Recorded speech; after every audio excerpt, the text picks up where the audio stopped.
లకు మన రక్షకుడైన యేసుక్రీస్తు నామములో వందనాలు శుభాలు తెలియపరుస్తున్నాను. పిల్లరా, అందరూ బాగున్నారా?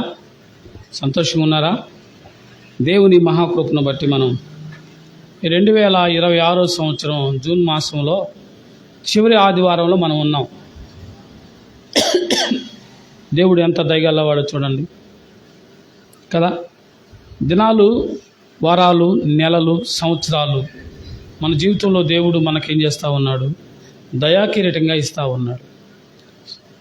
రోజులు గడిచిపోతున్నాయి, వారాలు గడిచిపోతున్నాయి, నెలలు గడిచిపోతున్నాయి, సంవత్సరం గడిచిపోతున్నాయి.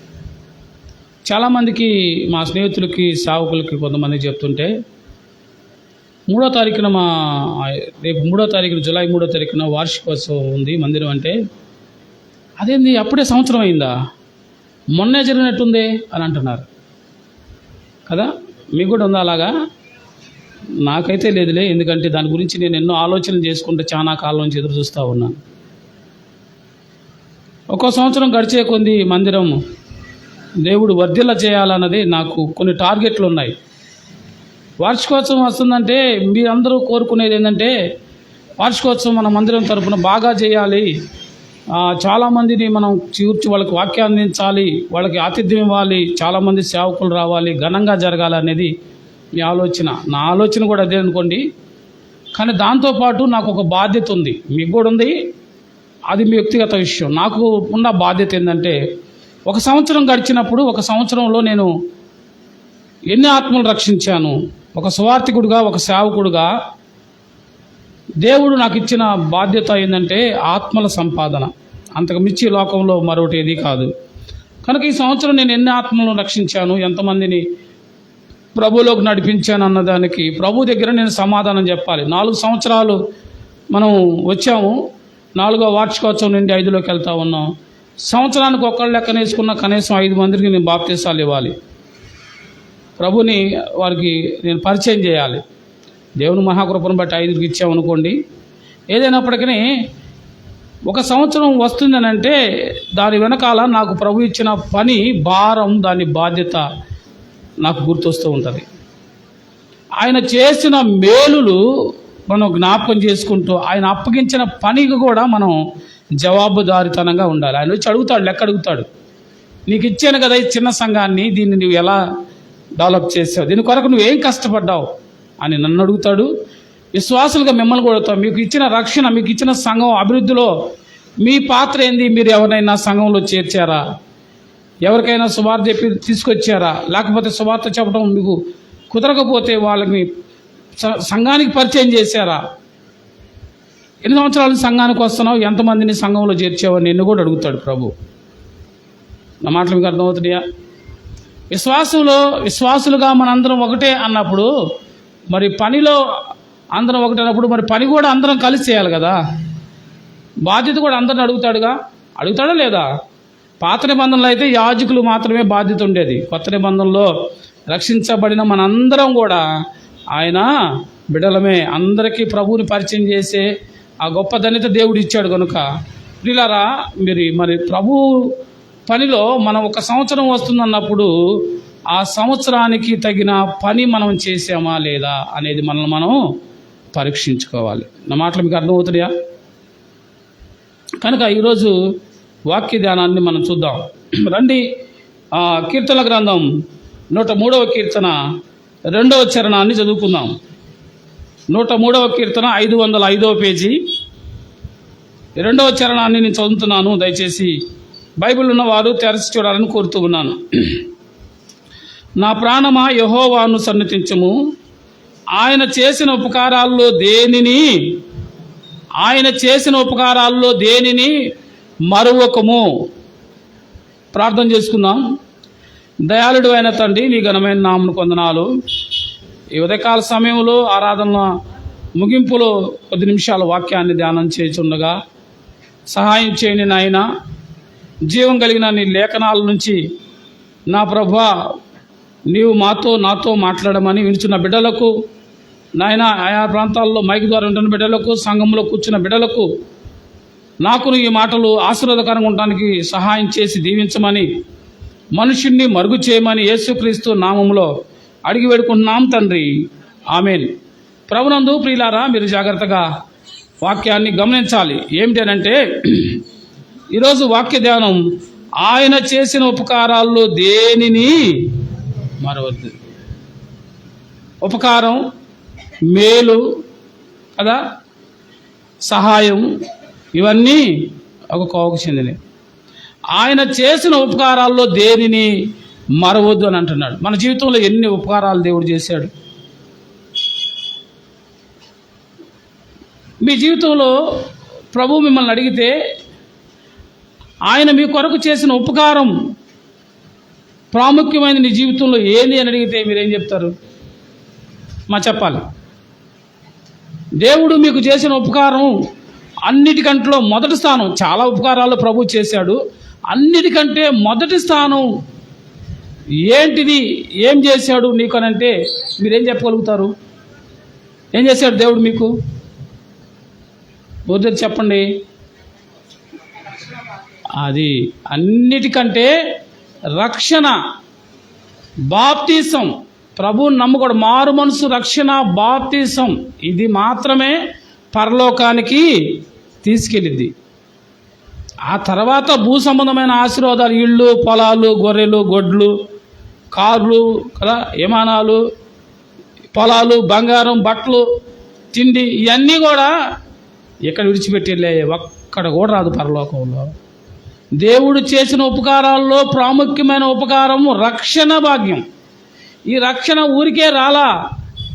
యేసుక్రీస్తు ప్రభు మనకి రావాల్సిన శిక్ష అంతని భరించి వెలబెట్టి మనల్ని కొన్నాడు ఆయన. అర్థమైందా? ఆ రక్షణ గనక మనం యేసు ప్రభు ద్వారా కాక పొందుకుంటూ ఆ శిక్ష మనం పొందుకోవాలంటే అప్పుడు తెలిసింది మనకు ఆ రక్షణ యొక్క విలువ కదండి. రక్షించబడ్డాం అని అంటున్నారు. మా అమ్మాయికి తీసుకెళ్ళి సంవత్సరం రక్షణ ఇప్పిస్తున్నా. ఇప్పడానికి నువ్వెవరు, తీసుకోవడానికి ఆమెవరు? అది ఒకరు ఇప్పించితే ఇచ్చేది కాదు. యేసు ప్రభు ఇస్తే తీసుకునేది, వ్యక్తిగతంగా జరిగేది. మీ పిల్లలకు మీరు ఇప్పించేది, మీరు ఇచ్చేది కాదు. మీ పిల్లలకు మీరు బట్టలు ఇవ్వచ్చు, బంగారం ఇవ్వచ్చు, ఇళ్ళు ఇవ్వచ్చు, ఏదైనా లోకసం ఇవ్వచ్చు, కానీ రక్షణ మీరిస్తే వచ్చేది కాదు, నేను ఇస్తే వచ్చేది కాదు. రక్షణ యెహోవాది. రక్షణ యేసు క్రీస్తు ప్రభు యొక్క క్రయధనం చెల్లించడం ద్వారా వచ్చేది. కనుక ప్రియులారా, ఆయన చేసిన మేలు ఏంటంటే లోకంలో కొన్ని కోట్ల మందిలో నిన్ను ఆయన ప్రేమించి నిన్ను రక్షించుకున్నాడు. ఇది కదా గొప్ప భాగ్యం. నా మాటలు మీకు అర్థమవుతున్నాయండి? ఇది నిత్య రాజ్యానికి చేర్చడానికి ప్రాముఖ్యమైంది రక్షణ. ఆయన చేసిన మేలులు మనం ఏం చేయకూడదు, అన్నటికీ మరవకూడదు. లోకంలో చాలామంది సహాయాలు చేసినప్పుడు వెంటనే మర్చిపోతారు. ఆ వెంటనే నీకు నాకు సంబంధం లేదన్నట్టుగా, ఏమీ జరగదన్నట్టుగా మనల్ని అవమానిస్తారు. లోకంలో వాళ్ళు మేలు మర్చిపోయి మేలు చేయకపోతే పర్వాలేదు, కానీ మేలుకు ప్రతిగా కీడు చేసే లోకంలో మనం ఉన్నాము. జాగ్రత్త. మనం మేలు చేస్తే వాళ్ళు మేలు చేయాలి, సరే చేయకపోతే చేయపోయారు, కానీ కీడు చేయడం ఎంత బాధాకరం అండి. అవునా కాదా? పిలిచి అన్నం పెడితే ఆ చేతినే నరికారనుకోండి, ఎంత బాధాకరం. లోకం అలాగుంది. జాగ్రత్త సోదరుడా, సోదరి. మేలుకు ప్రతిగా కీడు చేసే సమాజంలో, లోకంలో, దినాల్లో మనమున్నాము. జాగ్రత్త అని ప్రభు హెచ్చరిస్తున్నాడు. ప్రభు అంటున్నాడు, ఇక్కడ దావీదు రాస్తున్నాడు కీర్తన, 103వ కీర్తన దావీదు రాస్తున్నాడు, ఆయన చేసిన ఉపకారాల్లో దేనిని మరవద్దు. మనం మర్చిపోతున్నామని జ్ఞాపకం చేస్తున్నాడు. దావీదు తనతో తాను చెప్పుకుంటున్నాడు. ఏమన్నాడు? మొదటి వచనం చూడండి. తన ప్రాణంతో మాట్లాడుతున్నాడు. చూడండి, మొదటి వచనం 3వ అధ్యాయం 103వ కీర్తన మొదటి చరణం చూస్తే, నా ప్రాణమా అన్నాడు. ఎవరితో మాట్లాడుతున్నాడండి చెప్పండి? తన ప్రాణంతో మాట్లాడుతున్నాడు దావీదు. తన ప్రాణంతో మాట్లాడుతున్నాడు. నా ప్రాణమా యెహోవాను సన్నుతించుము, నా అంతరంగమును, నా సమస్తమా ఆయన పరిశుద్ధ నామమును సన్నుతించుము. నా ప్రాణమా యెహోవాను సన్నుతించుము. ఆయన చేసిన ఉపకారాల్లో దేనిని ఇక్కడ 2 సార్లు ప్రాణంతో మాట్లాడుతున్నాడు. 2 సార్లు నా ప్రాణమా నా ప్రాణమా అన్నాడు. నా అంతరంగం అని ఒకసారి అన్నాడు, నా ప్రాణమా నా ప్రాణం 2 సార్లు ఎందుకన్నాడు? ఈ ప్రాణం మన హృదయం, మన ఆలోచన, మన మాట ఇంట్లా. అవునంటారా కాదంటారా? మన హృదయం మన మాట వింటే మనం ఇంకా ఎందుకు బలహీనలుగా ఉంటాం? మన హృదయం మన మాట వింటే ఈరోజు ఎందుకు మనం మితిమీరిన ప్రవర్తన ద్వారా మన శరీరాన్ని ఎందుకు గాయం చేసుకుంటాం? ఈ రోజున ప్రపంచం అంతా కూడా ఎక్కువగా బాధపడుతుంది. దేనివల్ల తెలుసా? తిండి ఎక్కువై బాధపడుతుంది. 1990-80 కాలంలో ఆకలి చావులు ఉండయి, ఆకలి మరణాలు ఉండయి. మా పితరులు చాలామంది మన నాన్నోళ్ళ కాలంలో అన్నం లేక వాళ్ళు రాగి సంగటి, జొన్న సంగటి వాళ్ళు దంచుకొని జీవించిన రోజులు ఉన్నాయి. పరిగేరుకొని ఆ ఒడ్లు తెచ్చుకొని ఆ యొక్క రోట్లో పోసుకొని దంచుకొని వండుకొని తిన్న రోజులు ఉన్నాయి. ఆకలి బాధ తెలుసు, ఆహారం అందని రోజులు తెలుసు. కనుకనే వాళ్ళు దొరికిన తిండిని జాగ్రత్తగా తిని బలవంతులుగా ఉన్నారు. ఇప్పటికీ వాళ్ళకి 70-80 సంవత్సరాలు వచ్చినా వాళ్ళు చక్కగా ఎటువంటి బీపీ షుగర్ లేకుండా చక్కగా తిరగలుగుతున్నారు. మా నాన్నకి 82 సంవత్సరాలు. మరి మనం వచ్చేలేకే మనకి తిండి ఎక్కువైపోయింది. ఆర్డర్లు కదా, నైట్ 10 గంటలు దాటితే చాలు మన రోడ్డు మీద ఒకటే బళ్ళు తిరుగుతున్నాయి. ఏం బళ్ళు తెలుసా? బిర్యానీ ఆర్డర్లు చేస్తున్నారు. 10 గంటలకు, 11 గంటలకు, 12 గంటలకి కూడా బిర్యానీలు తింటున్నారు. లెగిస్తే బిర్యానీ. ఒకప్పుడు మేము చిన్నపిల్లలప్పుడు బిర్యానీ కాదు పేరు, పలావ్ అన్నం అనేవాళ్ళు. అది కూడా క్రిస్మస్కో ఈస్టర్కో అమ్మోళ్ళు కష్టపడి కొబ్బరి అన్నం తయారు చేశారు. కొబ్బరికాయలు తీసుకొచ్చి అవి కొట్టి పాలు పిండి కొబ్బరి పాలతో కొబ్బరి అన్నం చేస్తే ఎంత రుచిగా ఉండిద్దో. సంవత్సరానికి 2 సార్లు తినేవాళ్ళం, 1-2 సార్లు. అని ఈ రోజున ఏమండి సంవత్సరానికి 1-2 సార్లు అన్నాలు తింటున్నారేమో బహుశా కదా. మారిపోయిన పరిస్థితులు. సరే తింటే తిన్నారు, తినడం తప్పని వాక్యం చెప్పట్లేదు. కానీ తినే పదార్థాలు ఎలాగున్నాయంటే భయంకరమైన కల్ముషం ఏర్పడిపోయింది. కాలుష్యం ఏమైందంటే మందులు లేకుండా ఏది దొరకట్లా. ఆకుకూరలు అవని, బియ్యం అవని, నువ్వునవని, మనం తినే ప్రతిదీ మన శరీరంలో, ఆఖరికి నీళ్లు కూడా కలుషితం అయిపోయినాయి కదండి. కనుకనే మనకు ఏమైపోతుంది? ఆయుష్ తగ్గిపోతుంది, అనారోగ్యాలు పెరిగిపోతున్నాయి. జాగ్రత్త సోదరుడా సోదరి, ఇది దేవుడిచ్చిన దేహాన్ని మనం ఏం చేయాలా? జాగ్రత్తగా కాచుకోవాలి. ఏది పడితే అది తిని నోరు కోరుకున్నది కానీ ఇష్టానుసారంగా తిని అనారోగ్యాలు తెచ్చుకొని చిన్న వయసులోనే కాని రోగాలు తెచ్చుకోవద్దు. చిన్న వయసులోనే మితిమీరిన ఆలోచనలు, మందగాని ఆలోచనలు అన్నిటిని ఆలోచన చేయడం ద్వారా ఏమొస్తుంది? చిన్న పిల్లలకే షుగర్ వ్యాధులు వస్తున్నాయి, బీపీలు వస్తున్నాయి, థైరాయిడ్లు వస్తున్నాయి, గుండె సమస్యలు వస్తున్నాయి. చాలామంది రాలిపోతున్నారు, రోజు చూస్తున్నారు టీవీలో.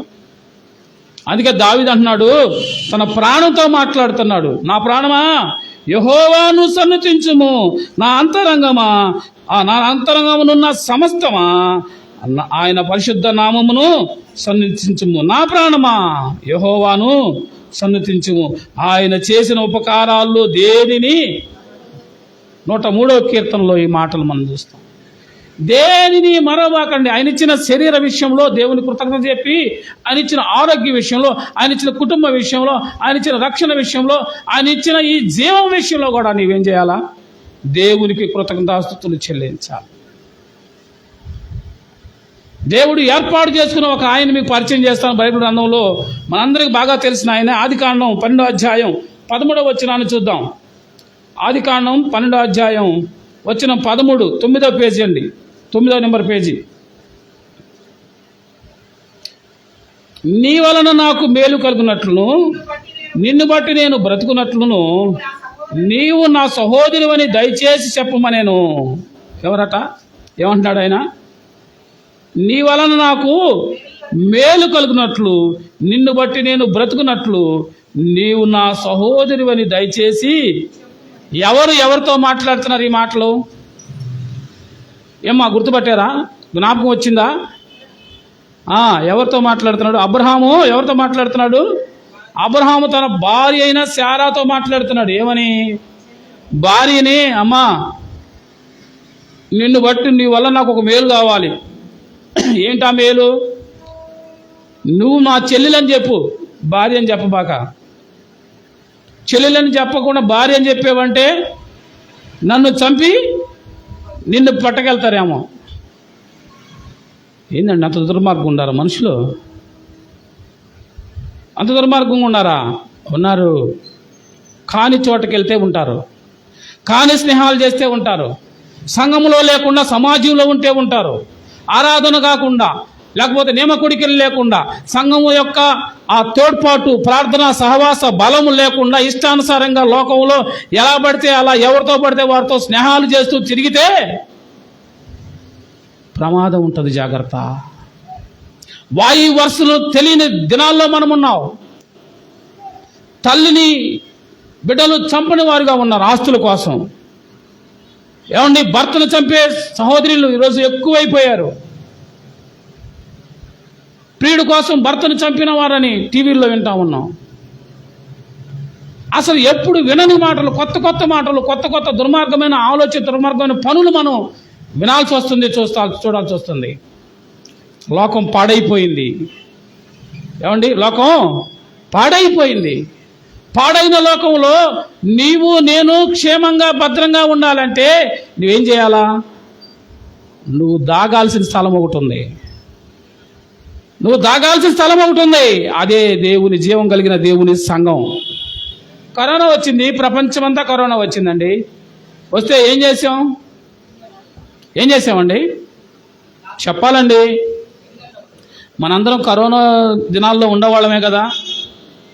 అవునా కదా? గత 200 సంవత్సరాల తర్వాత అతి భయంకరమైన ప్రమాదకరమైన ఒక దినాలు ఏంటంటే కరోనా దినాలు. 2019, 20, 21 సంవత్సరాలు అందరం దాక్కొని నెల్లు ఉన్నామా లేదా? ఏమండి, ఇప్పుడు ఒకరోజు పనికి వెళ్ళకుండా ఆగండి అంటే అమ్మో పనికి వెళ్ళకపోతే ఎట్లా? మరి కరోనాలో ఏమైంది? పని అంతా కరోనాలో పని ఏమైందండి? 1-2 నెలల పాటు ఇళ్లలో కూర్చొని కదా, ఏ రోజుకి ఆ రోజు తెచ్చుకుంటున్నామని చెబుతున్నాం మనం ఇప్పుడు. మరి ఆ రోజు ఎట్లా తిన్నాం? ఎవరిచ్చారు? ఎలా బ్రతికాం? ఆలోచన ఏంటి పిల్లారా?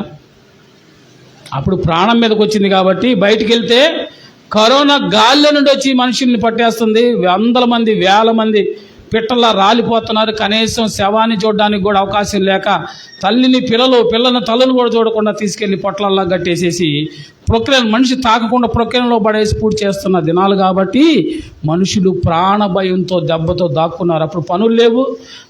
ఏమండి, ఇప్పుడు చూస్తే ఒక్క ఆలోచన నాకు వస్తూ ఉంటుంది. ఇప్పుడు చిటిక్కమంటే హాస్పిటల్కి వెళ్తున్నాం. కొంచెం గుండెల్లో నొప్పిగా రాని, కొంచెం నీరసంగా రాని, బీపీ అనో షుగర్ అనో పరిగెత్తుకుంటూ హాస్పిటల్కి వెళ్తున్నాం. ఆ 4 రోజులు హాస్పిటల్ ఏమైనాయి? ఆ 4 రోజులు బీపీ ఉన్న వాళ్ళందరూ ఏమైపోయారు? షుగర్ ఉన్న వాళ్ళందరూ ఏమైపోయారు? బ్లడ్ టెస్టులు ఏమైపోయినాయి? గుండె సమస్యలు ఏమైపోయినాయి? ఏమీ లేవు. అమ్మ ఇంట్లో కూర్చుంటున్నారు, బ్రహ్మాండంగా తింటున్నారు. కోడిగుడ్లు అయితే ఇక చెప్పే పని లేదు, డజన్లు తింటున్నారు. ఇక మన మాంసం గురించి అయితే వెతుకులాడుతున్నారు. ఎందుకనంటే ఇమ్యూనిటీ పవర్ పెంచుకోమని డాక్టర్లు చెప్తున్నారు. ఎందుకు ఈ మాటలు చెప్తున్నా అంటే ప్రియులారా, మరి అప్పుడు దాక్కున్నాము, ఇప్పుడు లోకంలో మళ్ళా దాక్కోవాల్సిన సమయం వస్తుంది.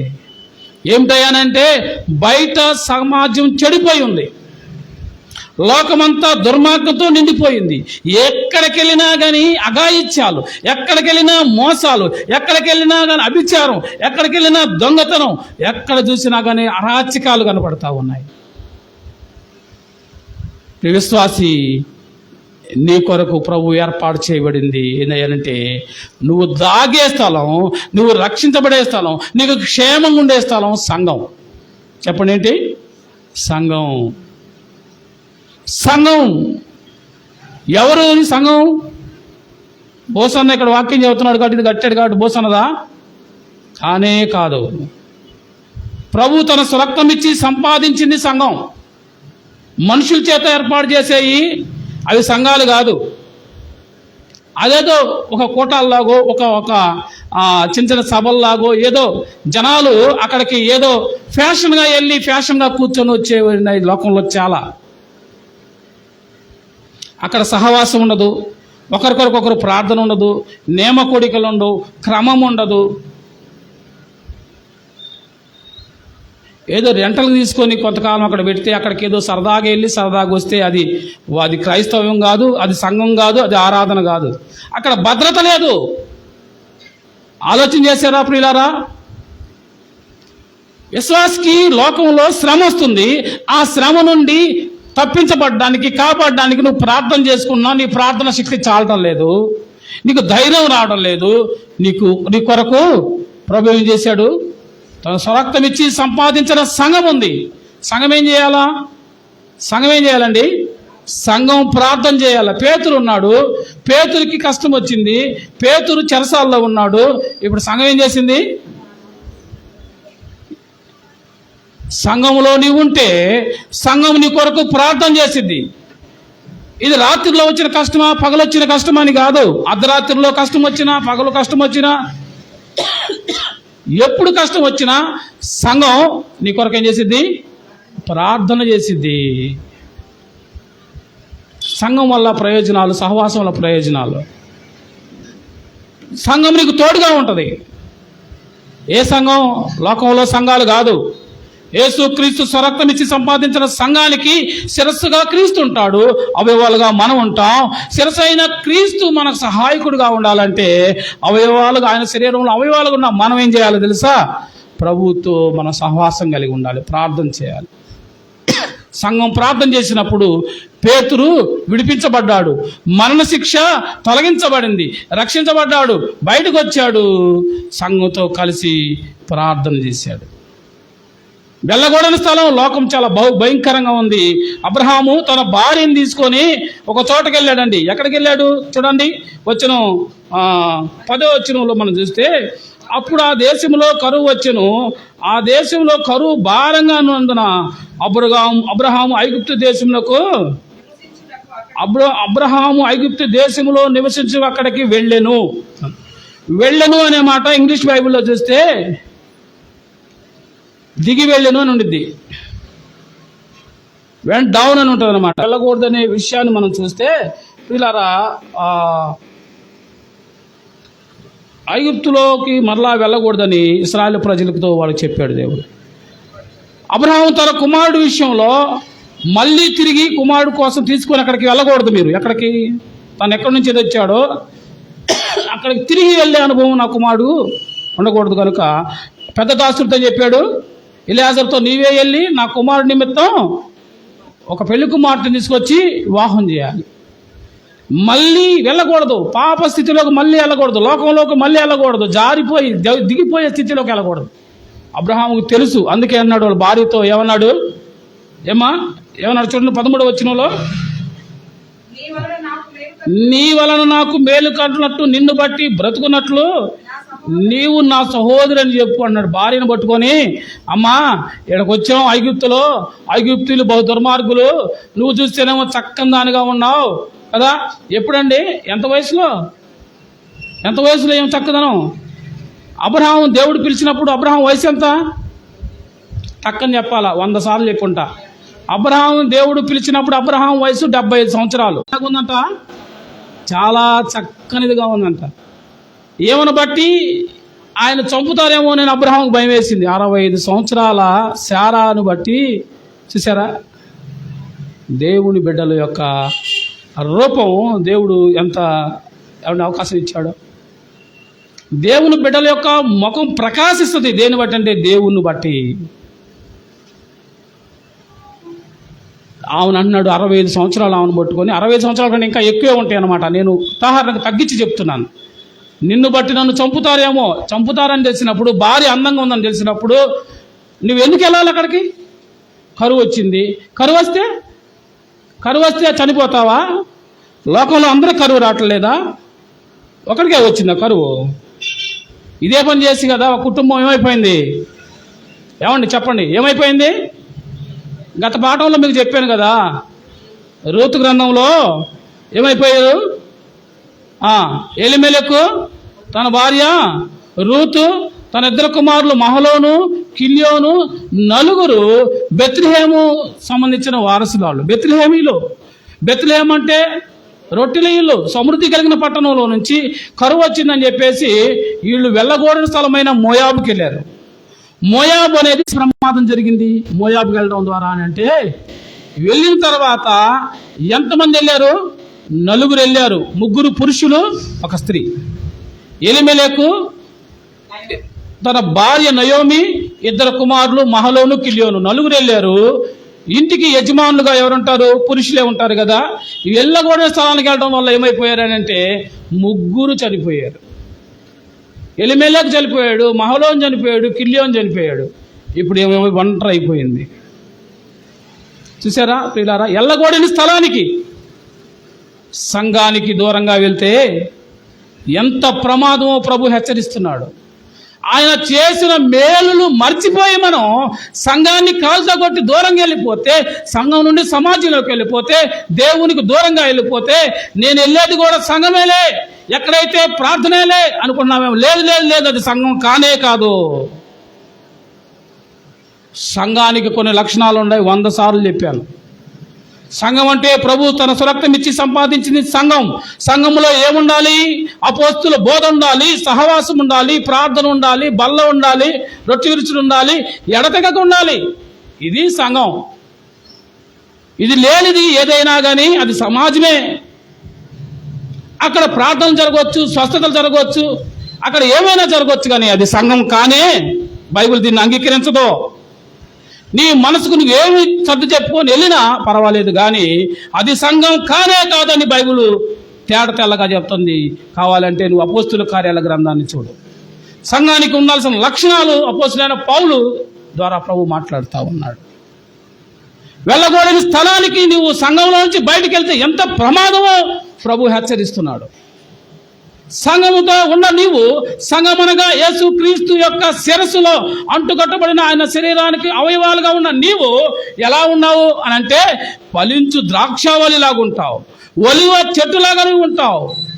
ఎప్పుడు అంటే సంఘములో ఉంటే. సంఘమనగా యేసు క్రీస్తు యొక్క శరీరంలో నీవు ఉంటే నీ యొక్క అభివృద్ధి, నీ యొక్క భద్రత, నీ క్షేమం, నీ కొరకు ప్రాణం పెట్టిన ప్రాణనాథుడు చేసుకుంటాడు.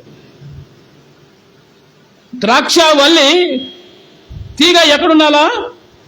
వల్లిలో కలిసి ఉండాలి తీగ. ఎప్పుడైతే వల్లిలో నుంచి తీగ వేరైపోయిందో ఏమైపోయింది? అది వాడిపోయింది, ఎండిపోయింది. ఎండిపోయింది తీసుకెళ్ళి ఏం చేస్తారు? కాల్చి వేస్తారు పొయ్యిలో. ఒక రోజున సంఘం నుంచి దూరంగా వెళ్ళిన నువ్వు సంఘాన్ని విడిచిపెట్టి భ్రమలో బ్రతకడానికి, లోకంలో ఇష్టానుసారమైన జీవితాన్ని, కోరికలు తీర్చుకోవడానికి కదా, సహవాసాల కోసమో లేకపోతే హృదయానుసారమైన జీవితం కోసమో దేవుని యొక్క శరీరంలో నుండి, దేవునిలో నుండి వేరైపోతే వల్లికి ఏ గతి పట్టిందో అదే గతి పట్టింది సంఘం నుంచి దూరంగా వెళ్ళేవాడు. సంఘం అంటే ఆషామాష అనుకుంటున్నావా? సంఘం అంటే 1000 మంది అవసరం లేదు. శరీరానికి ఎన్ని అవయవాలు ఉంటాయి? ప్రాముఖ్యమైనవి ఎన్ని ఉన్నాయి? తల ఉంది, శిరస్సు క్రీస్తు, కాళ్ళు 2, చేతులు 2 కదా. చిన్నదైండొచ్చు, సంఘం చిన్నదైండొచ్చు, కానీ సంఘానికి శిరస్సు ఎవరున్నారు? క్రీస్తున్నాడు. క్రీస్తు యొక్క శిరసత్వంలో నీవు ఉండావా అన్నది ముఖ్యం. కానీ 1000 మంది ఉన్నారా? అక్కడ ఆటపాటలు ఉన్నాయా? అక్కడ లైటింగ్లు ఉన్నాయా? అక్కడ చాలా చాలా సావాసాలు ఉన్నాయి. అక్కడ ఇష్టానుసారంగా మన ఇష్టమైన బ్రతికితే మమ్మల్ని అడిగేవాడేవాళ్ళు లేరు అనుకుంటూ వెళ్తున్నావంటే అది సంఘం కాదు, అది సాతాను యొక్క సమూహం గుర్తు. వల్లి తీగ వల్లిలో ఉన్నప్పుడే అది ఫలించిద్ది. ఏమైంది? అది ఫలించిద్ది, అభివృద్ధి చెందిద్ది. దానికి ఏదైనా కష్టం వచ్చి ఏదైనా ఆకుల మీద కానీ, కొమ్మ మీద కానీ ఏదైనా దెబ్బ తగిలితే ఏమవుతుంది? అది వల్లిలో ఉంది కనుక ఆ వల్లిలో అనగా ఆ యొక్క ఆ కాండం మెయిన్ చెట్టులో ఉంది వచ్చే ఆ యొక్క రసాలన్నీ ఆ తీగలోకి వెళ్ళి ఆ తీగ ఎక్కడైతే గాయపడిద్దో అది మళ్ళీ రీఫ్రెష్ అయిపోయింది కదా. దేవుని యొక్క సంఘంలో, శరీరంలో నీవు ఉంటే నీకు నాకు ఏదైనా గాయమైనప్పుడు, ఇబ్బంది వచ్చినప్పుడు, కష్టం వచ్చినప్పుడు యేసుక్రీస్తు శిరస్సులో ఉన్నావు కనుక ఆయనలో ఉన్న ఆ శక్తి, ఆ బలం, ఆ ఆరోగ్యం, ఆ యొక్క సంతోషం నీలోకి అది ప్రవహించింది. నీటి ఊటల కాలువల వద్ద ఉన్న చెట్టు ఏమైంది? ఫలించిద్ది. వాక్యమనే నీరు నీ హృదయాన్ని ఫలింపజేసింది. అబ్రహాము వెళ్ళకూడని స్థలంకి వెళ్ళాడు. తద్వారా ఇప్పుడు ఏమంటున్నాడు, ఎల్లుని వాడు వెళ్ళేటప్పుడే షరతులు పెడుతున్నారు భార్యతో, అమ్మా మనం వెళ్తున్న చోటు భయంకరమైన చోటు, భయంకరమైన ప్రజలు, వాళ్ళు నిన్ను బట్టి నన్ను చంపేస్తారేమో, నువ్వు నా చెల్లెలు అని చెప్పని భార్యను అంటున్నాడండి. భార్యను పట్టుకొని చెల్లెలు అనమంటున్నాడు. వెళ్ళటం ఎందుకు, ఆ మాట తేవడం ఎందుకు? వెళ్ళకూడని స్థలాలకు వెళ్ళడం వల్ల వచ్చే మొదటి కష్టమే, జాగ్రత్త. వెళ్ళకూడని స్థలాలకు వెళ్ళడం వల్ల ఆ యొక్క ఎలిమెలెకు తన భార్య తన బిడ్డలు అందరూ వెళ్ళడం వల్ల వాళ్ళు భయంకరమైన నష్టం, కుటుంబం పతనమైపోయింది, బిడ్డలు చనిపోయారు, భర్త చనిపోయాడు, రిక్తురాలు అంటుంది. ఆఖరికి ఏమంటుందంటే నయోమి అంటే అర్థమేనండి మధురం. అంటుంది నన్ను మధురం అనొద్దు, నన్ను మారా అనండి అంటుంది. మారా అంటే చేదు. నిజమే, నేను నా నయోమి అంటే మధురమే. మధురమైన నా జీవితాన్ని నా చేతులారా నేను తీసుకెళ్ళి మోయాబు ప్రాంతానికి వెళ్ళి మధురమంతా పోయి ఇప్పుడు మారాగా మార్చబడ్డానమ్మా. ఇప్పుడు నాలో మధురమే లేదు. అది నా స్వయంకృత అపరాధం, నేను చేసిన తప్పు, నేను చేసిన పాపం, నా అపరాధం వల్ల మధురంగా ఉండాల్సిన నా జీవితం మార్చబడింది, మారాగా చేదుగా మార్చబడింది అని అంటుంది. వెళ్ళకూడని స్థలాలకు వెళ్ళడం ద్వారా జరిగే ప్రమాదం, ఆయన చేసిన మేలులకు ప్రతిగా నీవు కృతజ్ఞతాస్తుతులు చెల్లించాల్సిన నీవు ప్రతిగా మేలుకు కీడు చేయడం ప్రమాదకరం. ఈరోజు వాక్య ధ్యానం ఏంటండి, ఆయన చేసిన మేలులో దేనిని మరవకూడదని అంటున్నాడు. అబ్రహాము ఏం చేశాడంటే, అబ్రహాము దేవుడు మేలు చేశాడు, అబ్రహామును పిలిచాడు. అబ్రహాం పిలిచిన దేవుడు నమ్మదగిన వాడు. కానీ అబ్రహాం ఏం చేశాడు తెలుసా, ఒక పొరపాటు చేశాడు. ఐగుప్తుకి వెళ్ళడం ద్వారా ప్రమాదం జరిగింది. ఇప్పుడు ఏం జరిగింది, ఈయన చెప్పాడు, చెల్లెలని చెప్పినా వాళ్ళు వదిలిపెట్టలా. చెల్లెలని చెప్పమన్నాడు, చెల్లెలని చెప్పినా వదిలిపెట్టేవాళ్ళు కాదు వాళ్ళు.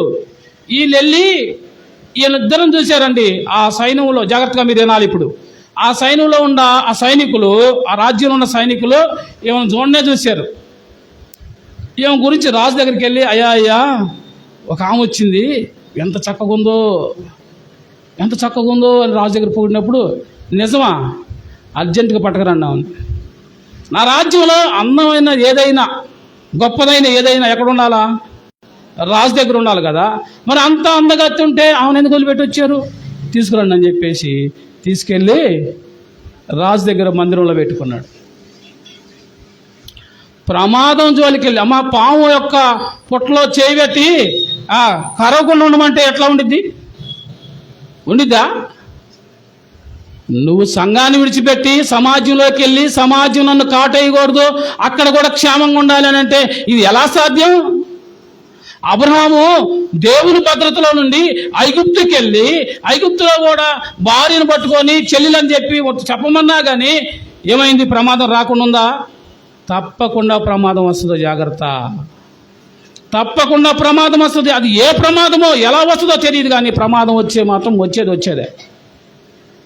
మరి వాళ్ళు ఆ యొక్క మరి యెరూషలేములో నుండి లేకపోతే ఆ యొక్క బెత్లెహేము నుండి వారు మోయాబు వెళ్తే, మోయాబులో ఏమైపోయారు, శపితమైన ప్రాంతానికి వెళ్తే వీళ్ళు కూడా శాపగ్రస్తులు అయిపోయారు. భర్త చచ్చిపోయాడు, పిల్లలు చచ్చిపోయారు. ఇప్పుడు అబ్రహాం భార్యను తీసుకుని వెళ్ళి, అమ్మ నన్ను చంపేస్తారేమో చెల్లెలని చెప్పినంత మాత్రాన విడిచిపెట్టాడా రాజు? విడిచిపెట్టలా. చెల్లెలని చెప్పాడు కాబట్టి ఇంకేం పెళ్లి కాలేదు కాబట్టి ఇంకా చక్కగా తీసుకురండి అని చెప్పి అన్నాడు రాజు. ఆమెను తీసుకెళ్ళి రాజమందిరంలో కూర్చోబెట్టారు. ఎంత అవివేకమైన పని చేశాడండి అబ్రహాం. అసలు అబ్రహాము ఎవరు, ఎలాంటి వాడు, ఎంత భక్తిపరుడు అని మనం చూస్తే చూడండి, 12వ అధ్యాయంలో 7వ వచనంలో, యెహోవా అబ్రహాముకు ప్రత్యక్షమై నీ సంతానము నీ దేశమునికి ఇచ్చిదని చెప్పగా అతడు తనకు ప్రత్యక్షమైన యెహోవాకు ఒక బలిపీఠము. అబ్రహాము బలిపీఠం కట్టించాలంటే ప్రార్థన చేయడం. బలిపీఠం కట్టి ఏం చేస్తారు అక్కడ? గొప్ప ప్రార్థనాపరుడు అబ్రహాం. ఎన్ని బలిపీఠాలు కట్టాడంటే అబ్రహాం 3 బలిపీఠాలు కట్టాడు. 7వ వచనంలో బలిపీఠం కట్టాడు. అలాగే మనం 13వ అధ్యాయంలో మరి చివరి వచనంలో 18వ వచనంలో కూడా హెబ్రోన్లో మమ్రే దగ్గర ఉన్న సింధూర వృక్షం కింద ఒక బలిపీఠం కట్టాడు. అలాగే మనం చూసినట్లయితే ఈ 8వ వచనంలో కూడా యెహోవాకు బలిపీఠం కట్టిన మాట చూస్తాం. 3 సార్లు బలిపీఠాలు కట్టాడు అబ్రహాము. బలిపీఠాలకు సాదృశ్యం. బలిపీఠాలు కట్టడంలో ప్రాముఖ్యం ఉంటాడు. అబ్రహాము బలిపీఠాలు కట్టి, బలిపీఠం ప్రార్థనకు గుర్తుగా ఉంది. ఇసాకు బావులు తవ్వించడం, యాకోబు స్తంభాలు నిలబెట్టడం. మీరు గుర్తుపెట్టుకోవాలా. ఇలాంటి ప్రార్థనాపరుడు, బలిపీఠం కట్టి ప్రభువుతో సహవాసం కలిగిన వాడు, ప్రార్థన చేయగలిగిన వాడు, ప్రభువుతో సంబంధం కలిగిన వాడు ఇప్పుడు ఎక్కడికి వెళ్ళాడండి? ఐగుప్తుకి వెళ్ళాడు. సోదరుడా, సోదరి, ఈ యొక్క మధ్యాహ్న సమయంలో దేవుడు నీతో మాట్లాడుతున్నాడు. నువ్వు సంఘాన్ని విడిచి సమాజంలో కలిసిపోయావా? ఎక్కడికి పడితే అక్కడికి వెళ్ళావా? జాగ్రత్త అంటున్నాడు. నువ్వు సంఘంలో ఉంటేనే భద్రత, ఈ క్రీస్తులోనే ఉంటేనే నీకు భద్రత. ఆయన రెక్కల చాటున నీకు భద్రత. ఎక్కడ? కోడి తన పిల్లలకు భద్రత ఎక్కడ ఉండిద్దండి?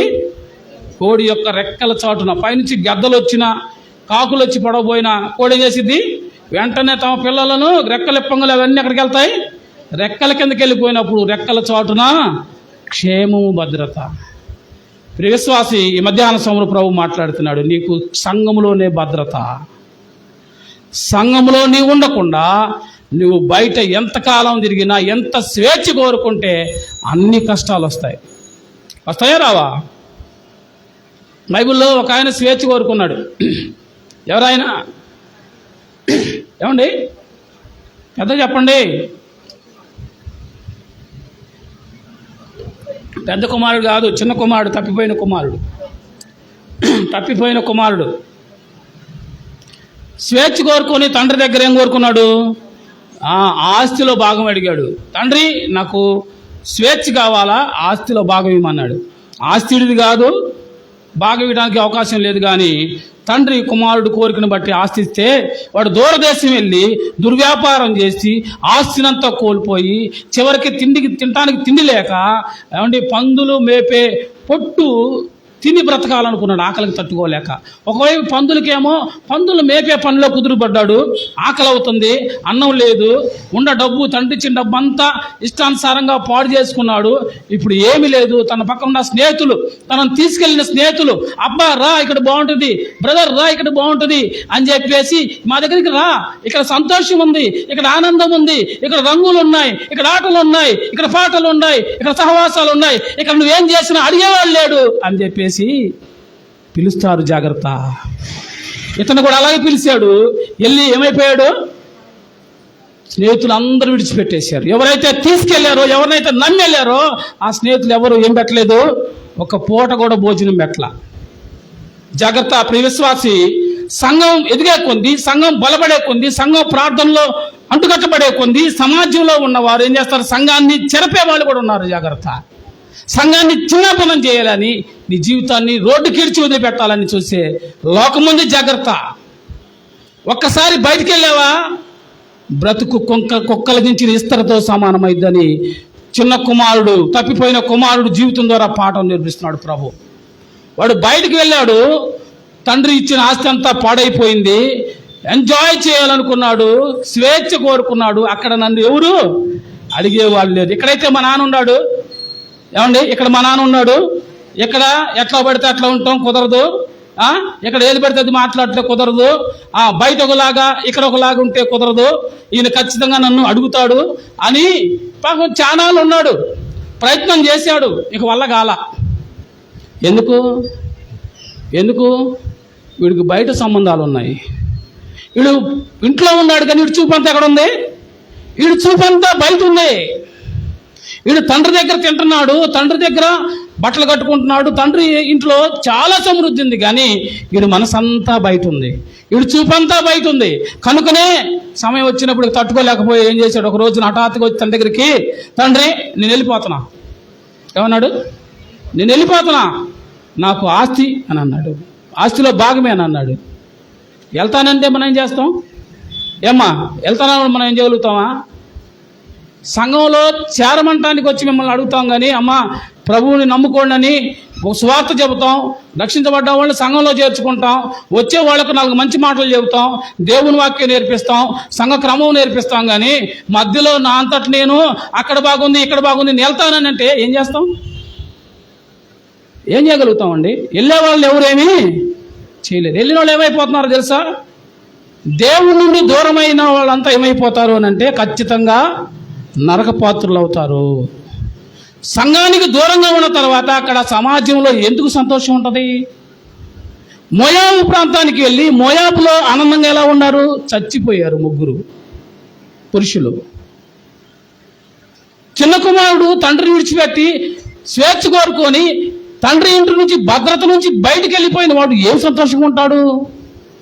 వాడు బయటికి వెళ్ళాడు, కొత్తలో బాగుంది, స్నేహితులు పిలిచిన స్నేహితులు చక్కగా రా రా రా వచ్చేవారా, డబ్బులు తెచ్చేవారా అని చెప్పి మాయ మాటలు చెప్పి వాడి దగ్గర ఉన్నదంతా తిన్నారు, వాడితో ఆడారు, గంతులేసారు, వాడిని ప్రేమించినట్టు నటించారు. చివరికి వాడు డబ్బులన్నీ అయిపోయిన తర్వాత ఎటోళ్ళు అటు వెళ్ళిపోయారు. ఇప్పుడు ఒంటరోడయ్యాడు, తినటానికి తిండి లేదు, బట్టలు పాడైపోయినాయి, ఆకలేస్తుంది. చుట్టుపక్కల ఉన్న వాళ్ళందరూ లేరు, స్నేహితులంతా విడిచిపెట్టి వెళ్ళిపోయారు. ఇప్పుడు వాడు చేసేది లేక ఒక ఆయన దగ్గరికి వెళ్ళి, అయ్యా పని ఏమని, అయ్యా ఆకలి అవుతుంది తట్టుకోలేకపోతా అంటే, నా దగ్గర ఏం పని ఉండేది, అదిగో పందులు ఉండే కానీ ఆ పందులను మేపరా అని అన్నాడు. ఏ స్థితికి వెళ్ళిపోయాడు చూసారా?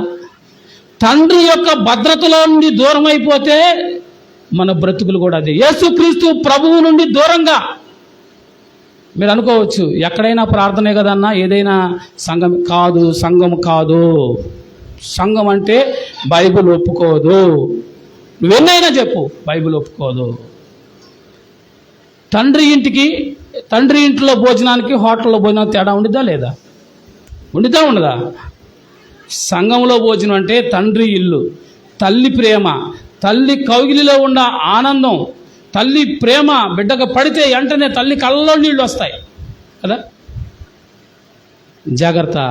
ఇప్పుడు తండ్రి విడిచి వెళ్ళిపోయాడు, ఆఖరికి ఆకలి తట్టుకోలేక ఆ పందులు తింటుంటే ఆ పందులు తినే పొట్టు తినాలన్నంత ఏమండి ఆకలేసింది.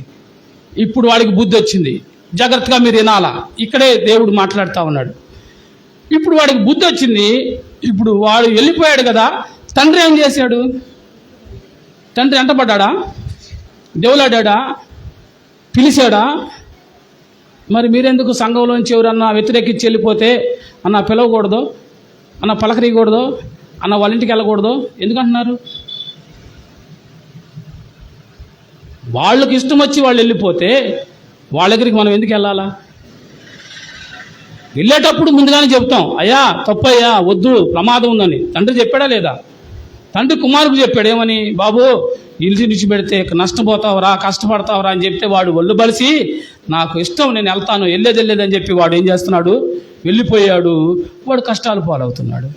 ఇప్పుడు తండ్రి వెళ్ళొచ్చుగా, తండ్రికి పని వాళ్ళు ఉండరు, రే వాడు ఏం చేస్తున్నాడు చూడండి రా, వాడు తిన్నాడు లేదు చూడండి రా. అలా వెళ్తే ఏమైపోతాడు తెలిసి వాడు ఇంకా నెత్తినెక్కి కూర్చొని వాడు ఇష్టానుసారంగా దూరం అయిపోయి తండ్రి ఇంటికి రాకుండా చివరికి ఆ పందులతో బ్రతుకుతూ అక్కడే చస్తాడు. వెళ్ళటం వల్ల, అతి ప్రేమ చేయటం వల్ల ప్రమాదం. అందుకే సంఘాన్ని విడిచిపెట్టి, సంఘాన్ని కాలుతో కొట్టి, సంఘం నుంచి దూరంగా వెళ్ళే వాళ్ళని, సంఘం వాళ్ళ కోసం ప్రార్థన చేయడం తప్పితే వాళ్ళ దగ్గరికి దీనులుగా వెళ్ళి అడుక్కోవాల్సిన అవసరం లేదు, వెళ్ళనేకూడదు. అర్థమైంది నా మాటలు మీకు?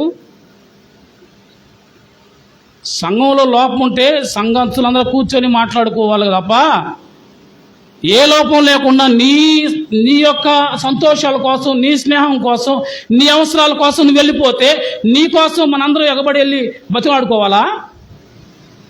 చెప్పండి అమ్మా. బతిలాడా తండ్రి? నేను సొంత మాటలొద్దు, బైబుల్ ఏం చెప్తుందో అర్థం చెప్దాం. తండ్రి వెళ్ళాడా? సొంత కొడుకు కోసమే తండ్రి వెళ్ళాలా? ఎందుకంటే వాడు బుద్ధి లేక వెళ్ళాడు, వాడు బుద్ధి వస్తే రావాలా. నా మాటలు మీకు అర్థమైనా? వాడు బుద్ధి లేకుండా మళ్ళీ ముందుగానే వెళ్ళి వాడిని తీసుకొచ్చాం, బతినాడు తీసుకొచ్చాం అనుకో, వాడు ఏం చేస్తాడు? ఈసారి తన్ని వెళ్తాడు తండ్రిని. ఇంతకుముందు ఏమో డబ్బులు తీసుకుని వెళ్ళాడు, ఈసారి దొంగతనం చేసి అవసరం అడ్డం వస్తే తండ్రిని కొట్టి వెళ్తాడు. అదే వాడు బుద్ధి వచ్చి మారేస్తే, బుద్ధి రావాలి. సంఘంలోంచి ఒకరు ఎవరైనా అక్రమంగా, అన్యాయంగా, లెక్క లేకుండా బయటికి వెళ్తే కూడా వాళ్ళు బుద్ధి తెచ్చుకొని వచ్చి క్షమాపణ చెప్పి రావాలి. ఎలా పడితే అలా చేర్చుకోవచ్చు సంఘం. ఒకసారి సంఘంలోంచి బయటికి వెళ్ళిన వాళ్ళు మళ్ళీ మా ఇష్టంలే, ఆయన ఇష్టానుసారంగా వస్తే కుదరదు. సంఘంలోకి వచ్చి సంఘానికి క్షమాపణ చెప్పి, ప్రభువుకి క్షమాపణ చెప్పాలి. నాకు కాదు, నాకు అవసరం లేదు. ఏ సంఘాన్ని కాదనుకొని కాలుతో దాన్ని వెళ్ళావో నువ్వు మళ్ళీ సంఘంలో చేరాలంటే ఖచ్చితంగా చేయాలా? కారణం చెప్పాలా, ఖచ్చితంగా క్షమాపణ చెప్పాలా. వాడు చెప్పాడా లేదా? వాడేం చేశాడు? తండ్రి, పరలోకానికి విరోధంగా నీకు ఎదుట నేను పాపం చేశానని ఒప్పుకొని వాడు బుద్ధి వచ్చి వాడు ఏం చేశాడు? నా తండ్రి ఇంటిలో అనేక మంది పనివాళ్ళు ఉన్నారు, పనివాళ్ళలో పనివాళ్ళలాగా ఉంటే చాలు అని వచ్చాడు. ఇది వచ్చాడు కాబట్టే వాడి కథ సంతోషంగా ముగించబడింది. ఈరోజు సంఘాన్ని చాలా తేలిగా విడిచిపెట్టి వెళ్ళిపోతున్నారు కొంతమంది. వెళ్ళిన తర్వాత పడుతున్న పాటలు మీరు చూస్తున్నారు. బయటకు వెళ్ళిన వాళ్ళు ఏమైపోతున్నారు. జాగ్రత్త ప్రియులారా, ఈ సంఘం విలువ బయటికి వెళ్ళిన వాళ్ళకి తెలిసింది మీకంటే బాగా. లోన్ ఉండే వాళ్ళకి మనకు తెలియదు. వాడికి తెలిసింది, వాళ్ళ అన్న ఉన్నాడు అక్కడే, వాళ్ళ అన్నకు తెలియదు. తమ్ముడు ఆస్తి తీసుకుని వెళ్ళిపోయిన తర్వాత ఆస్తి పోతే వాడు పందులు మేపుతా పందులు పొట్టు తింటే వాడికి అర్థమైంది తండ్రి ఇంటి యొక్క విలువ. నా మాటలు మీకు అర్థమవుతున్నాయా? మీరు జాగ్రత్తగా అర్థం చేసుకోవాలి. వాక్యం ఏది చెబితే అలాగే మనం ఉండాలి. సంఘమైనా, సమాజమైనా, ఇళ్ళైనా, నువ్వైనా, నేనైనా వాక్యంలో ఏది ఉందో అలా ఉండాలి మనం. ఇప్పుడు అబ్రహాము వెళ్ళాడు, వెళ్తే చెల్లెలని చెప్పమంటే చెల్లెలని చెప్పింది కదా అని చెప్పేసి వదిలిపెట్టారా? వదిలిపెట్టలా, తీసుకెళ్ళిపోయారు. చూడండి,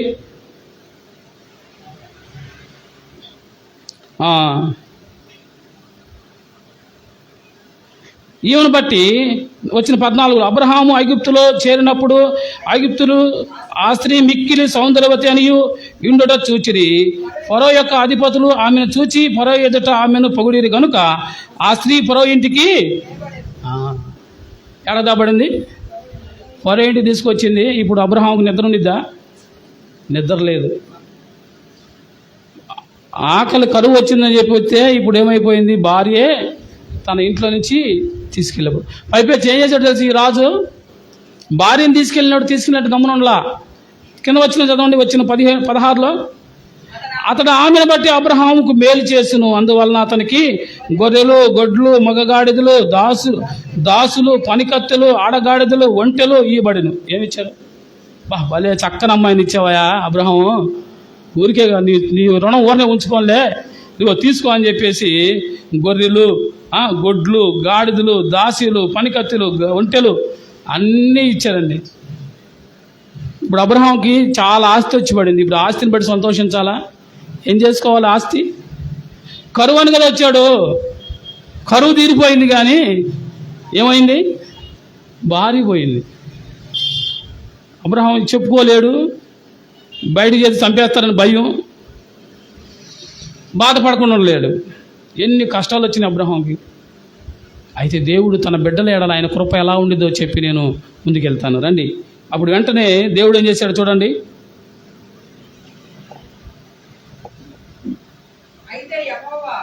వచ్చిన చదవండి 17. అయితే యెహోవా అబ్రహాం భార్య అయిన శారాయిని బట్టి ఫరో ఇంటి వారిని అతని ఇంటి వారు మహావేదన చేత బాధించి అప్పుడు ఫరో అబ్రహామును పిలిచి, నీవు నాకు చేసిన పని ఏంటి? దేవుడు కలుగు చేసుకొని నువ్వు ఒక సేవకుని భార్యని తీసుకొచ్చుకున్నావు కాబట్టి నీకు శిక్ష అని చెప్పేసి వాళ్ళ ఇంటి వాళ్ళందరినీ గడ్డలు పెట్టి బాధ పెట్టాడు. చూడండి, ఫరో ఇంటి వారందరినీ మహావేదన చేత బాధించెను. అప్పుడు ఫరో అబ్రహాం పిలిచి, ఏమయ్యా నువ్వు దేవుడు భక్తుడై ఉండి నీ భార్య అయితే మా చెల్లెలు అని చెప్పి మనతో మోసం చేసావయ్యా, భలే వాళ్ళ ఉండవు, తీసుకెళ్ళి నీ భార్యని అని అన్నాడు. చూసారా? చూడండి, వచ్చిన 20లో నీ భార్య ఈమెను తీసుకొని పొమ్మని చెప్పిను. మరియు ఫరో అతని విషయంలో తన జనుల ఆజ్ఞాపించినందున వారు అతని భార్యను తనకి కలిగిన సమస్తమును పంపేసేసారు. వద్దు వెళ్ళిపోమ్మా అని పంపించారు. ఎవరు కలుగు చేసుకున్నారు? దేవుడు కలుగు చేసుకున్నాడు. ఎందుకో తెలుసా? ఈయన దేవుని సేవకుడు, ఈయన జీవం కలిగిన దేవుని సేవకుడు కాబట్టి వచ్చిన కష్టంలో నుండి అబ్రహాం బలిపీఠాలు కట్టడం అనగా ప్రార్థన చేయడంలో సిద్ధహస్తుడు కదా.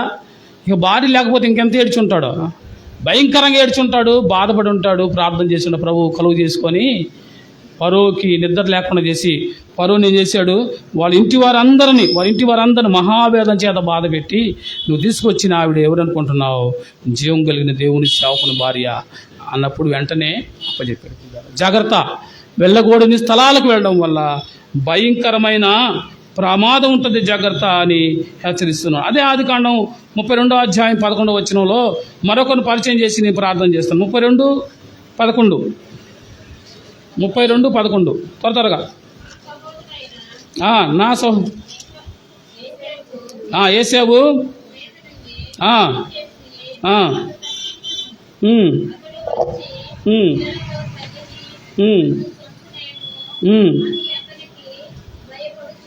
చాలండి. ఏమంటా ఉన్నాడు? ఎవరితను? ఎవరు ఈ మాటలు మాట్లాడుతుంది? 32వ అధ్యాయం 11వ వచనంలో యాకోబు మాట్లాడుతున్నాడు. మనందరూ తెలుసుగా, యాకోబు ఏసావు వీళ్ళిద్దరెవరు? కమల పిల్లలు, ట్విన్స్. అయితే ఏసావు మొదటి కుమారుడు, పెద్ద కుమారుడు. యాకోబు చిన్న కుమారుడు. ఏసావుకి జ్యేష్ఠత్వం ఉంది. ఏముంది? జ్యేష్ఠత్వం ఉంది. ఈ జ్యేష్ఠత్వ హక్కుని యాకోబు ఎలాగొన్నాడు? ఒక కూర ఇచ్చి ఒక చక్కని ఎర్రటి కూర వండుతున్నాడు. ఈ యాకోబు ఏమో వాళ్ళ అమ్మ పక్కన తిరుగుతా వాళ్ళ అమ్మ చేసే వంటలు ఉండటం, అన్నం కూరలు ఉండటం నేర్చుకున్నాడండి. ఏసేవేమో అడవిలో తిరిగి వేటాడుతా మంచి మంచి ఆ జంతువుల్ని కొట్టుకొచ్చి భోజనం చేసుకొని తినటం అలవాటు చేసుకున్నాడు. ఇతడు అడవి గాడిద స్వభావం వచ్చింది అతనికి. ఇతనేమో తల్లి దగ్గర కూర్చొని సౌమ్యుడుగా పెరిగాడు. ఇప్పుడు ఇంటికాడ ఏం చేస్తున్నాడంటే తీరిగ్గా కూర్చొని వంట చేసుకుంటున్నాడు. మంచి ఎర్రని చిక్కుడుకాయల కూర వండుకుంటున్నాడు. ఇప్పుడు ఏసావు అన్నలేదో వేటకెళ్ళాడు, ఏం దొరకలా. బాగా ఆకలితో వచ్చాడు. వచ్చేలేక తమ్ముడు వంట చేసుకుంటున్నాడు. చేసుకుంటే అరే నాకు కొంచెం పెట్టబా అని అన్నాడు. నేను పెట్టను. ఎందుకు పెట్టాలి నీకు అని అన్నాడు. కాదురా చచ్చిపోయేలాగున్నానురా, ఆకలి అవుతుంది, అది నాకు ఇచ్చేయలేతే అని అన్నాడు. ఇది నాకు ఇవ్వాలంటే ఒక షరతు ఉంది, ఇస్తా అని అన్నాడు. చెప్పరా బాబు, ఆకలి అవుతుంది, చచ్చిపోయేలాగున్నాను అన్నాడు. నీకు జ్యేష్ఠత్వ హక్కు ఉంది కదా, ఆ జ్యేష్ఠత్వ హక్కు నాకు ఇస్తే ఈ కూర మొత్తం నీకే ఇస్తాను అన్నాడు. ఓరే బాబు, చచ్చిపోయేలాగున్నాను, ఆకలి అవుతుంది, జ్యేష్ఠత్వం ఏముందిరా బాబు, తీసుకో నువ్వే అని చెప్పి ఇచ్చేసి కూర తీసుకున్నాడు. అందుకే హెబ్రీ పత్రికలో ఏసావుని గురించి ఏమన్నదంటే, ఒక పూట కూటి కోసం తన జ్యేష్ఠత్వ హక్కును అమ్ముకున్న ఏసావు వంటి భ్రష్టుడైనను వ్యభిచారైనను మీలో ఉన్నాడేమో, జాగ్రత్త పడండి, చూసుకోండి అంటున్నాడు. ఒక్క పూట కూటి కోసం, ఒక పూట కూడి తినపో చచ్చిపోతామా? కొంచెం కరువు వస్తే అబ్రహాము చచ్చిపోతానని వెళ్ళిపోతే ప్రమాదం కదా.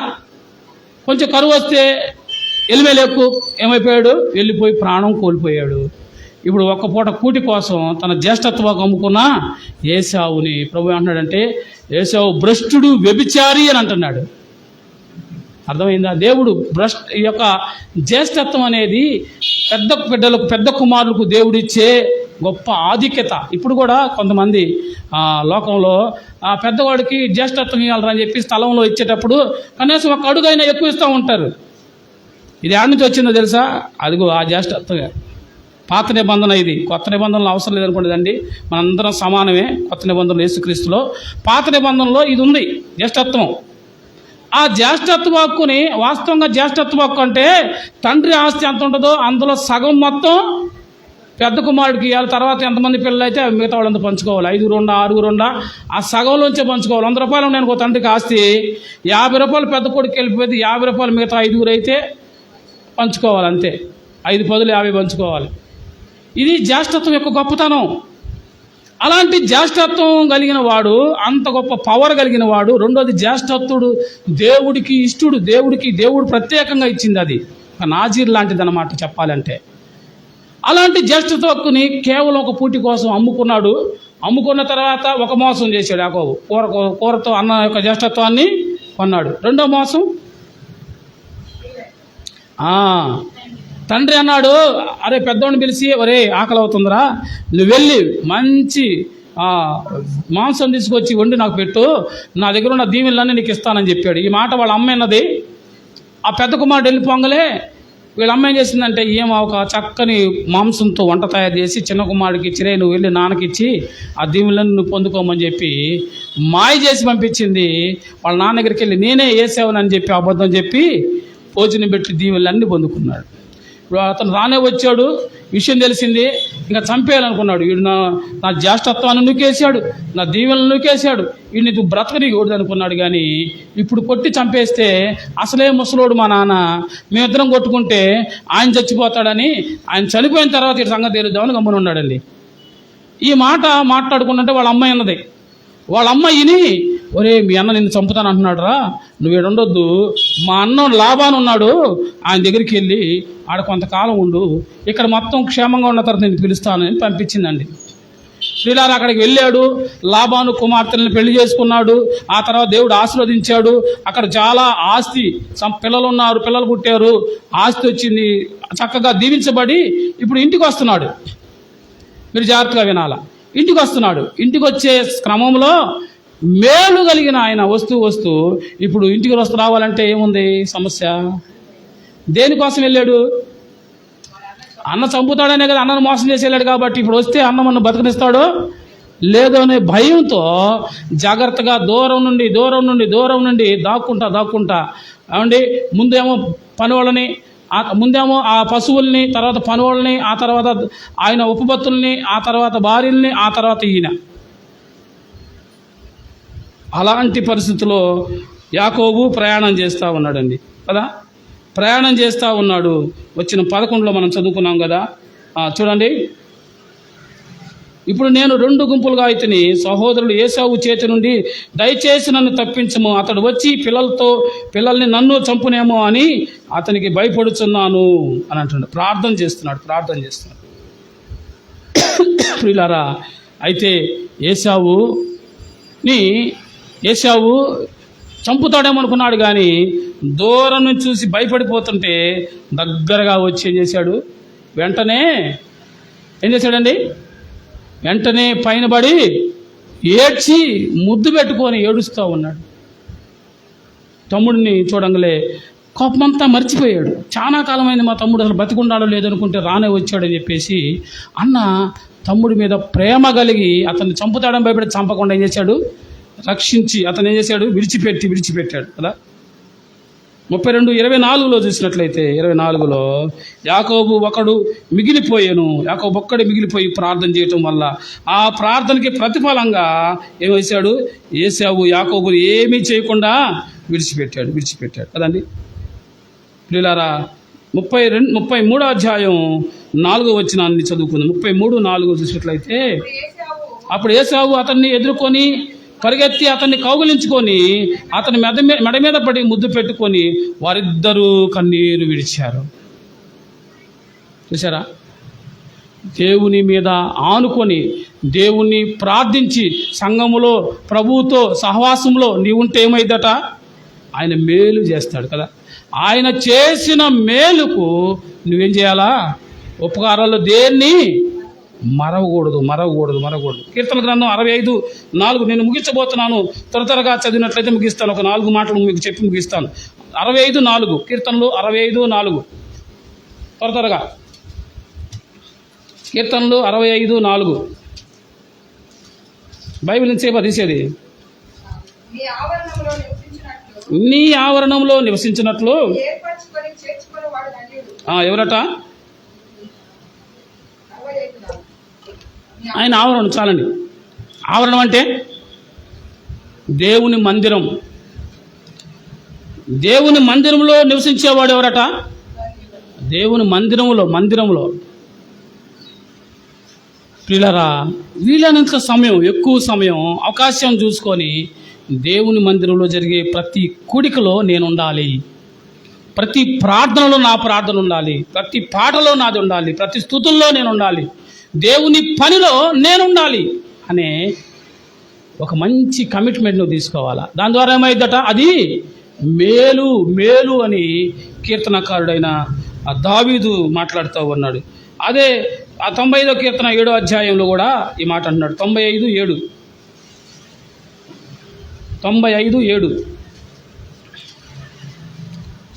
రండి నమస్కారం చేసి సాగుల పడదుము, మనల్ని సృజించిన యెహోవా సన్నిధిని ఏం చేయాలా?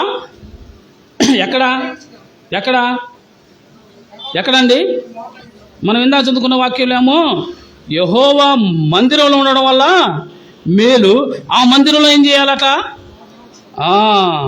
రండి, నమస్కారం చేసి సాగిలపడి మనల్ని సృజించిన యెహోవా సన్నిధిన మోకరించడం ద్వారా దేవుడు ఏం చేస్తాడు? అది మేలు. మేలు. సామెతల గ్రంథం 21:11 ఈ మాట ఉన్నది. సామెతలు 21:11 మనం చూద్దాం. 21:11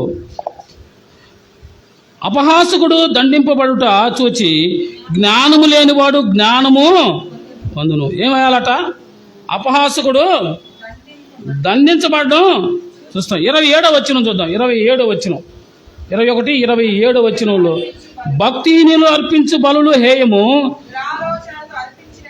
దురాలోచనతో అర్పించిన ఎడల మరి హేయము. 11:27 చూద్దాం. 11:27 సామెతలు 11:27 మేలు చేయగోరువాడు యుక్తమైన క్రియ చేయను, కీడు చేయగోరు వానికి కీడే. మిమ్మల్ని ఎవరైనా చెరపాలని చూస్తే ఏమొచ్చింది? పెద్దవాళ్ళు ఒక మాట చెప్పారు, చెరపకరా చెడవు. ఎవరైతే దేవుని బిడ్డల్ని చెరపాలని చూస్తారో, లేదా చెడగొట్టాలని చూస్తాడో, సంఘం నుంచి దూరం చేయాలని చూస్తారో, సంఘం నుంచి బయట తీసుకెళ్ళి నిన్ను లోకంలో కలపాలని చూస్తారో, ఏ ఆశలు పెట్టి నిన్ను సంఘానికి దూరం చేస్తారో, నీ జీవితాన్ని మరలా పాత జీవితంలో కలపాలని ప్రయత్నం చేస్తారో వాళ్ళకి కీడు అంటున్నాడు. ఏమన్నాడు?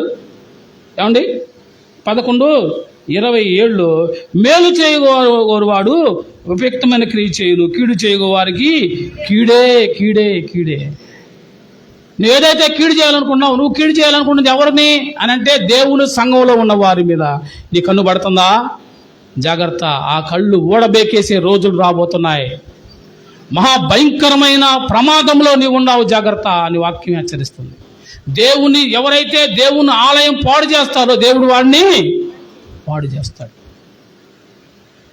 దేవుని సంఘాన్ని ఎవరైతే చెరపాలని చూస్తారో వారిని దేవుడు ఏం చేస్తాడు? పాడు చేస్తాడు.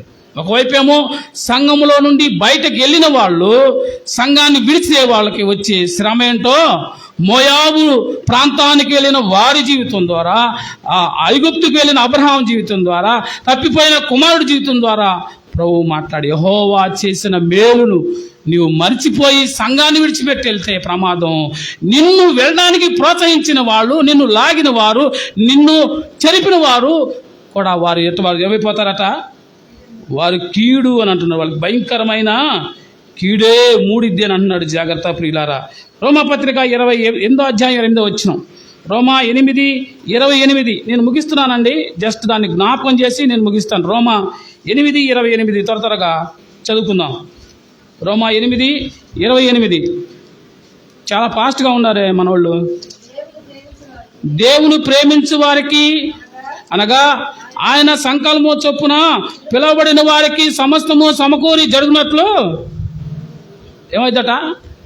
దేవుడు కనుక నిన్ను పిలుచుకున్నాడు అనుకో, ఇది కంఠత వాక్యం అండి. దేవుడు పిలుచుకున్నాడు అనుకో, ఏం చేస్తాడు? ఆయన సమస్తాన్ని సమకూర్చి జరిగించేవాడు. ఆయన నిన్ను వదిలిపెట్టడు ఆయన కదా. సంఘంలోకి నిన్ను పిలుచుకున్నవాడు నిన్ను విడిచిపెట్టడు. నిన్ను పిలిచిన వాడు నమ్మదగిన వాడు. నీ కొరకు ప్రాణం పెట్టడానికి సైతం వెనకాడినవాడు. నీకొక సంఘాన్ని ఏర్పాటు చేసిన వాడు, నీ కొరకు ప్రార్థించేవాళ్ళు, నిన్ను సహాయం చేసేవాళ్ళు, నీ కొరకు ఏడ్చేవారు, నీ కొరకు ప్రార్థించేవారు, నీతో కలిసి సహవాసం చేసే జీవం కలిగిన దేవుని సంఘాన్ని నీకు ఇచ్చాడు. నీ సంఘం విలువ నీకు అర్థమవుతుందా? ఈ మధ్యాహ్న సమయంలో మనల్ని మనం పరీక్షించుకుందాం ప్రియ సోదరుడా, సోదరి. దేవుడు ప్రేమించే వారికి ఆయన సంకల్పం చొప్పున పిలబడిన వారికి మేలు కలుగుటకై సమస్తము సమకూడి జరుగుతున్నదని ఎరుగుదము. ఆయనే సమకూరుస్తాడు రా, ఆయనే సమకూరుస్తాడు. మా జీవితంలో ఎన్నో ఎన్నో ఎన్నో మేలులు నేను దేవుని దగ్గర నుంచి పొందుకున్నాను. ఆయన సమకూర్చాడు. రోమాపత్రిక 12:20 కూడా చూద్దాం. ఇదే రోమాపత్రిక 12:21 కీడు వలన జయింపక మేలు చేత కీడును, అది కీడు చేసి బాగుపడదాం అనుకుంటే అది జరిగే పని కాదు. కీడుకు ఖచ్చితంగా దేవుడు ఏం చేస్తాడు? ప్రతి కీడే జరిగిద్ది కదా. ఏమంటున్నాడు ఇక్కడ భక్తుడు? కీడును జయింపక, కీడు వలన జయింపక మేలు చేత కీడును కూడా, అది కీడు చేసి ఏదో పొందుకున్నానులే, సంఘంలోంచి లాగేసానులే, ఇక గెలిచానులే, వాళ్ళ సంఘాన్ని నాశనం చేస్తున్నానులే, ఈ సంఘమే లేకుండా చేద్దాంలే, అసలు ఇక్కడి నుంచి వీళ్ళు చాప సర్దుకొని వెళ్ళిపోవాలే అని ప్రయత్నం చేసేవారితో ప్రభు మాట్లాడుతున్నాడు. కీడు వలన జయింపాలని కోరుకోవాక, అది నీకు కీడే తీసుకొచ్చింది. నువ్వు ఏది విత్తుతావో అదే నీ వెంట వచ్చింది. ఒక వ్యక్తిని పాడు చేసావా, నిన్ను పాడు చేస్తాడు. ఎవరైనా దేవుని ఆలయాన్ని పాడు చేస్తే దేవుడు వాడిని పాడు చేస్తాడు. జాగ్రత్త అని హెచ్చరిస్తున్నాడు కదండి. చివరిగా యోహాను రాసిన 3వ పత్రిక 1:11 చదువుకుని ప్రార్థన చేసుకుందాం. యోహాను రాసిన 3వ పత్రిక 1వ అధ్యాయం 11వ వచనం చదువుకొని ప్రార్థన చేసుకుందాం.